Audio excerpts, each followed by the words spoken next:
नमस्कार, मैं हूं आपके साथ मयंक। आज 24 अप्रैल है और मैं आपको पिछले 12 घंटे से जुड़ा हर अपडेट जो कि हॉर्मूज से आया है, ईरान से आया है, उन सब के बारे में मैं आपको जानकारी दूंगा। लेकिन आज की शुरुआत देखिए, हॉर्मूज की हम बात करेंगे कि हॉर्मूज हॉर्मूज में किस तरह ईरान ने एक एक करके कई जहाज़ों को ठोक दिया है पिछले 24 घंटे के अंदर, और कैसे ईरान की नेवी की ताकत के सामने घुटनों पे आ गई है अमेरिकन नेवी।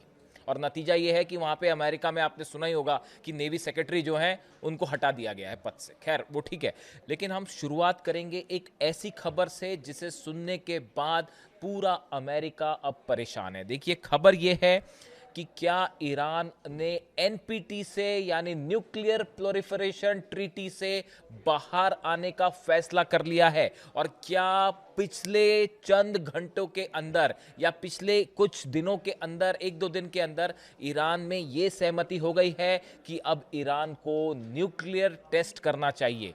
देखिए, ये बेहद अहम खबर है। आपने कई बार देखा होगा इस तरह की खबरें आई कि ईरान न्यूक्लियर परीक्षण करने वाला है या एटमी परीक्षण हो गया, इस तरह की तमाम खबरें आई। लेकिन ये पहला मौका है जब ईरान के एक प्रवक्ता की तरफ से एक बेहद गंभीर स्टेटमेंट दिया गया है। देखिए, खत्म अल अंबिया के प्रवक्ता इब्राहिम जुल्फिकारी का दावा है कि ईरान ने सभी अंतर्राष्ट्रीय समझौतों से हटने का जो है फैसला कर लिया है, खास तौर पर जो न्यूक्लियर समझौते थे। क्या इस बयान का यह मतलब है कि अब एनपीटी यानी नॉन प्रोलिफरेशन ट्रीटी जो है, इससे बाहर, परमाणु अप्रसार संधि से बाहर होने का फैसला कर लिया है ईरान ने? देखिए, इसके साथ ही यह भी कहा है ईरान ने कि हम किसी भी परमाणु मुद्दे पर कोई बात ही नहीं करेंगे। यानी वो यूरेनियम पे बातें और जो तमाम बातें आ रही थी, अब ईरान ने फैसला कर लिया है कि अब न्यूक्लियर पॉलिसी पर, यूरेनियम पर किसी तरह की कोई बातचीत होगी ही नहीं। देखिए, ईरान की सेना ने कह दिया कि जो ईरान की जनता चाहती है, अब उसी के हिसाब से ईरान में हर फैसला होगा। अगर जनता चाहेगी जंग तो जंग, जनता कहां चाहती है टारगेट करे ईरान, वहां पे मिसाइल्स दागी जाएगी। फैसला जनता के हाथ में है। और जो खबरें ईरान से आ रही हैं, ईरान की जनता का मन शायद अब ये कह रहा है कि अब फौरन एटमी टेस्ट किया जाए। देखिए, ईरान की तरफ से कहा गया है, जो प्रवक्ता है इब्राहिम जुल्फिकारी की तरफ से कहा गया है कि न्यूक्लियर बॉम्ब बनाना या ना बनाना या एटमी जो पॉलिसी है, ये हमारा सॉवरेन राइट है, हमारा संप्रभु अधिकार है। इसमें अमेरिका कोई नहीं होता है बताने वाला कि हमें क्या करना है। अब देखिए, ये इसका जो एक्सपर्ट्स बताते हैं, ये बयान ईरान की तरफ से, प्रवक्ता की तरफ से आया है, लेकिन इसके बड़े गंभीर मायने हैं। देखिए, कुछ समय पहले ईरान का परमाणु अप्रसार संधि जो है, एनपीटी से हटने का एक प्रस्ताव संसद में भी लाया गया था। ये मैं जंग के पहले की बात कर रहा हूँ कि एक बिल पेश किया गया था ईरान की संसद में, जिसमें यह कहा गया था कि जो एनपीटी है, ट्रीटी जो है, जो न्यूक्लियर धमाका करने से रोकती है किसी भी देश को, या यूरेनियम एनरिचमेंट से रोकती है, इससे ईरान खुद को अलग कर ले। ईरानी सांसद मलेक शरियाती ने कहा था कि इस प्रस्ताव में देश की परमाणु नीति में महत्वपूर्ण बदलाव शामिल है। इसमें एनपीटी से बाहर निकलना, परमाणु समझौते के तहत ईरान की प्रतिबद्धताओं को नियंत्रित करने वाले कानूनों को रद्द करना और सहयोगी देशों के साथ मिलकर शांतिपूर्ण परमाणु तकनीक विकसित करना भी शामिल है। यानी उस समय जो बयान आया था, उसमें ज्यादातर सांसद, इस तरह से ये बात सामने आई थी कि ईरान के ज्यादातर सांसद ये चाहते थे कि जो एनपीटी के तहत प्रतिबंध लगे हैं, अब उसको मानने की कोई जरूरत नहीं है, खासतौर पर अमेरिका ने जो हमले किए। और अब तो हालात ये हैं कि देखिए, अली खामनेई साहब जब तक थे सत्ता में, जब तक वो ईरान में थे, उनका शासन रहा ईरान में, तब तक उन्होंने कभी भी न्यूक्लियर बॉम्ब नहीं बनाया, एटम बम नहीं बनाया। अमेरिका ने अपने हमलों में एक ऐसे नेता को शहीद किया जो कभी एटम बम नहीं बनाना चाहता था।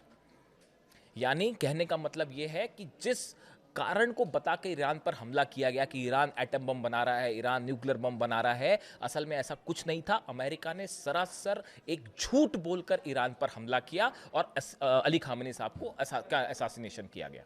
उसकी बुनियाद सिर्फ एक झूठ थी। इस तरह के तमाम कमेंट्स जो हैं वो ईरान से देखने को मिल रहे हैं, कई एक्सपर्ट्स ये बात कह रहे हैं।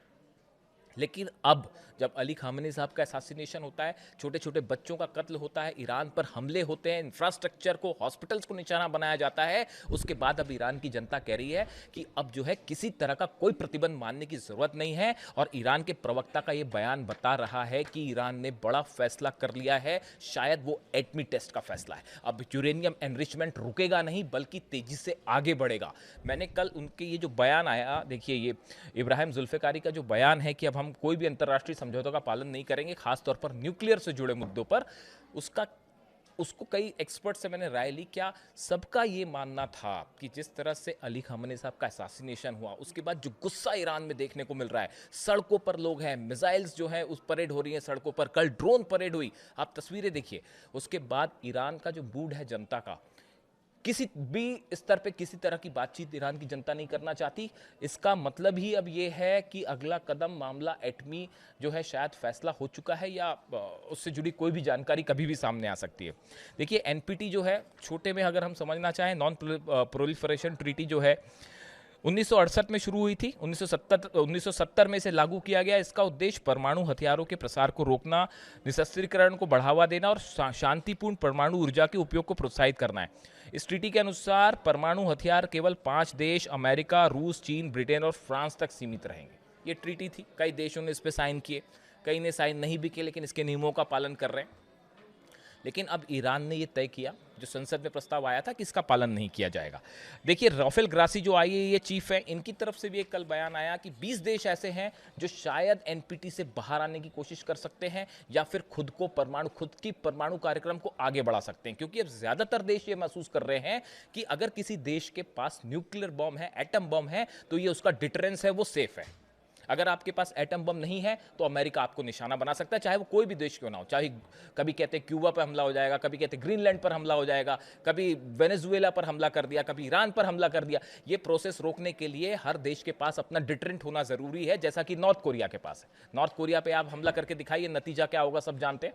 मिसाइल्स कहाँ कहाँ अटैक करेंगे, और उसके बाद आप समझते ही हैं कि नॉर्थ कोरिया तो है, किम जोंग उन बात नहीं करते, वो सीधा मिसाइल दागते हैं, तो उनको कोई चैलेंज नहीं कर पा रहा। तो इसीलिए अब ईरान पे इस हमलों ने अमेरिका को बड़ी मुश्किल में डाल दिया है। पहले न्यूक्लियर बम नहीं बना रहा था ईरान के पास पहले एटम बम नहीं था।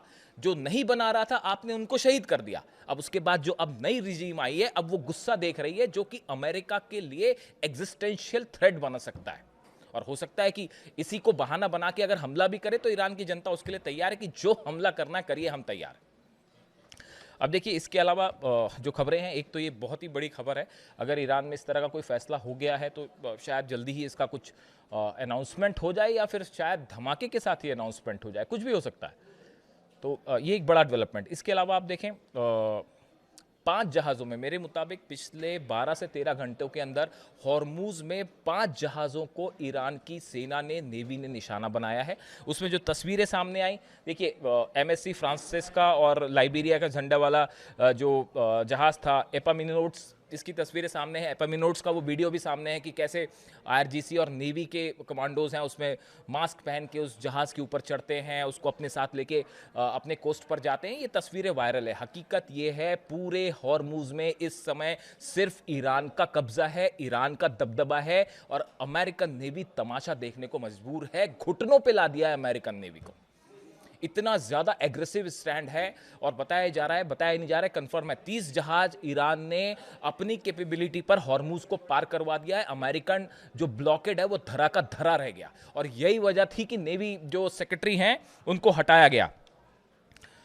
जॉन फेलन जो है, कल खबरें आपने देखी होगी कि डोनाल्ड ट्रंप ने अपने नेवी सेक्रेटरी जॉन फेलन को हटा दिया। उसकी बड़ी वजह यही थी कि हॉर्मूज में करारी हार का सामना करना पड़ रहा है अमेरिका को, और 10 मिलियन से ज़्यादा बैरल ऑयल जो है वो पिछले 24 घंटे में ईरान की नेवी जो है वहाँ से निकाल ले गई जहाज़ों को, और कुछ नहीं कर पाया अमेरिका। यानी पहले जंग में स्थिति खराब हो गई थी, पूरे अमेरिका के जितने बेस थे वो तबाह हुए, बड़ी कैजुअलिटी हुई, और अब हॉर्मूज में भी हार रहा है अमेरिका। ये हालात हो गए।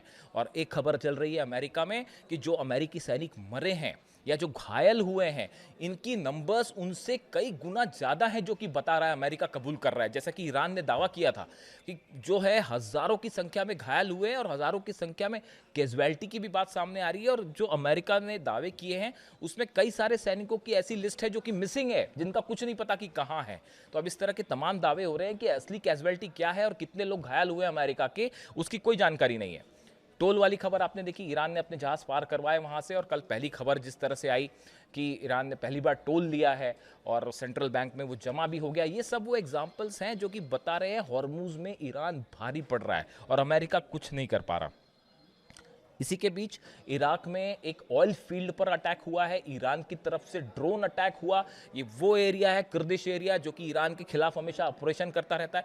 वहां पर एक ऑयल फील्ड पर ड्रोन दागा गया और उससे जो है ऑयल फील्ड में आग लगने की तस्वीरें सामने आई हैं। देखिए, कुल मिला के हकीकत यह है कि पिछले चंद घंटों के अंदर ईरान ने कई बड़े फैसले लिए हैं। एक तो बात ये साफ हो गई है कि जब तक हॉर्मूज में अमेरिका खड़ा है किसी तरह की बात नहीं होगी। और जनरल मुनीर अब कोशिश कर रहे हैं एक बार फिर चीन से किसी तरह चीन को मनाया जाए और चीन के जरिए ईरान को बातचीत के टेबल पर लाया जाए। ईरान ने मना कर दिया है कि ना तो हम अब यूरेनियम पे ना न्यूक्लियर पॉलिसी पर कोई बात ही नहीं होगी। बात तो छोड़िए, वो एनपीटी से बाहर आके न्यूक्लियर धमाका करने की तरफ आगे बढ़ गया ईरान। इसीलिए रूस कह रहा है कुछ भयंकर होने वाला है, इसीलिए अब चीन कह रहा है कुछ भयानक होने वाला है। हालात अब हाथ से बाहर हैं और ईरान का गुस्सा सड़कों पर देखिए आप। इतने गुस्से में कम से कम मैंने ईरान को नहीं देखा। पिछले 2 साल से वीडियो बना रहा हूं मैं ईरान पे, और ईरान की जनता का जो गुस्सा है वो आउट ऑफ कंट्रोल है। कब क्या हो जाए कोई नहीं जानता। और सीधा चुनौती देने के लिए ईरान तैयार है कि अब किसी चीज़ पे 1 इंच समझौता नहीं है। ना हॉर्मूज पे समझौता होगा, ना न्यूक्लियर डील पर समझौता होगा, ना यूरेनियम पर होगा। और नतीजा ये है कि डोनाल्ड ट्रंप पूरी तरह से बैकफुट में है। अगले वीडियो में मैं आपको एक बड़ा सनसनीखेज खुलासा करूंगा। शायद देखिए, मुझे कुछ चीज़ें कंफर्म करनी है, कोशिश करूंगा आज ही ये वीडियो अपलोड करूं। अब इस पूरी जंग से जुड़ा एक ऐसा सनसनीखेज खुलासा जो शायद अभी तक इसकी इंफॉर्मेशन किसी के पास ना हो। कमेंट करके बताइए वीडियो कैसा लगा। Thank you so much.